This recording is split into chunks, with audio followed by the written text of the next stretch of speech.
এখন আমি ভীষণ সিম্পল একটা খাবার দিয়ে আজকে ভাত খাবো। হ্যাঁ, এটা আমি ডিনার করছি এখন। মানে সবসময় তরকারি দিয়ে ভালো লাগে না, মাঝে মাঝে তো একটু মানে সাধারণ জিনিস দিয়ে খেতে খুব ভালো লাগে। আমি খুব সাধারণ জিনিস খেতে পছন্দ করি। নমস্কার বন্ধুরা, আসান কুক ট্যুরে আপনাদের স্বাগত। এখন আমি রাতের জন্য কোনো রান্না নয়, একটা কিন্তু সবজি দিয়ে একটা খাবার তৈরি করছি, সেটা হচ্ছে স্যালাড। এই স্যালাড আমার ভীষণই পছন্দের জিনিস। দেখুন কিভাবে আমি করছি, দিনের যে কোনো সময় এটা খাওয়া যায়। এই জন্য আমি প্রথমেই নিয়ে নিয়েছি কাঁচা লঙ্কা কুচি স্যালাডের জন্য, পেঁয়াজ, এখানে নিয়ে নিয়েছি টমেটো, এখানে গাজর, এটা বিট, এটা শসা, লেবু আর ধনেপাতা। এইগুলো এবার আমি মেখে নেব। এই দেখাচ্ছি শুধু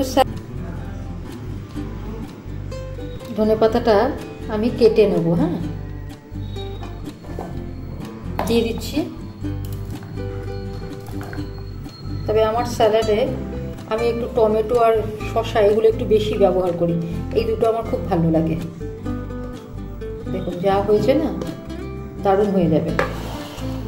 দেখুন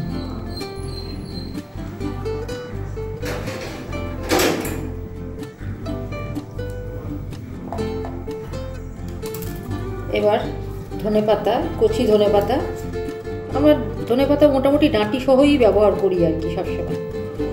এভাবে কেটে নিচ্ছি।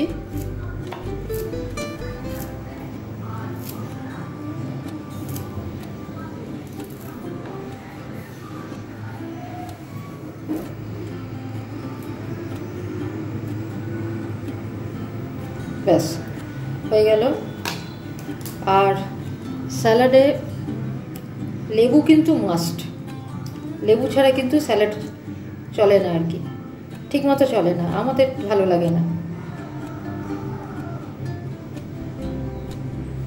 লেবুর রস দিয়ে দিচ্ছি।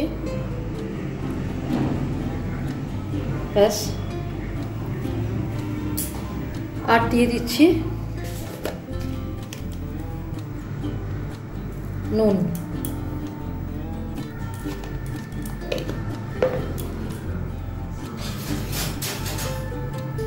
দিয়ে এবার মেখে নিচ্ছি।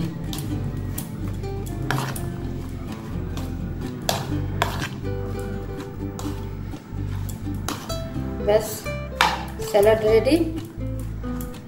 দেখুন ভাতের জন্য এনাফ, দারুণ দারুণ।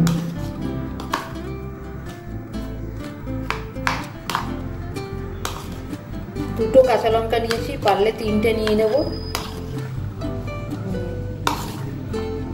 এমনি ধরুন বিয়ে বাড়িতে যে স্যালাড দেয় সেটা হচ্ছে গোল চাকা করে কেটে, কিন্তু ভাতের সাথে বা ধরুন রুটির সাথে যদি খেতে চান, বা এই জিনিসটা কিন্তু আপনি মুড়ির সাথেও খেতে পারবেন, যেভাবে ইচ্ছা খেতে পারবেন। শুধুও খাওয়া যায়, শুধুও যদি খেতে চান তাও খেতে পারেন। ব্যাস, অনেকে এতে, আমার বড়দি এতে মটরশুঁটি ভীষণ পছন্দ করে, আমার আছে, কিন্তু আমার এর সাথে মটরশুঁটি ঠিক ভাল লাগে না। ব্যাস রেডি স্যালাড, এটা দিয়ে ভাত খেয়ে নেবো। একটু বেশি ওই ভেজ ভালোবাসি আর কি। আমার স্যালাড রেডি। আজকে কখনো ভাত খেয়েছেন কিনা জানি না, কিন্তু আমার এটা ভীষণ প্রিয় খাবার। হ্যাঁ, লাইক, শেয়ার, সাবস্ক্রাইব করতে ভুলবেন না। করে খেয়ে দেখবেন, ভাত, রুটি, পরোটা সব কিছুর সাথে যায়। মানে এত আইটেম যদি, এত সবজি যদি নাও থাকে, আমি তো বললাম আমি শুধু শসা, পেঁয়াজ, কাঁচা লঙ্কা দিয়েই খেয়ে নিই, নুন দিয়ে। ব্যাস হয়ে গেল। আজকের মতো এখানে রাখছি, ভালো থাকবেন, ধন্যবাদ।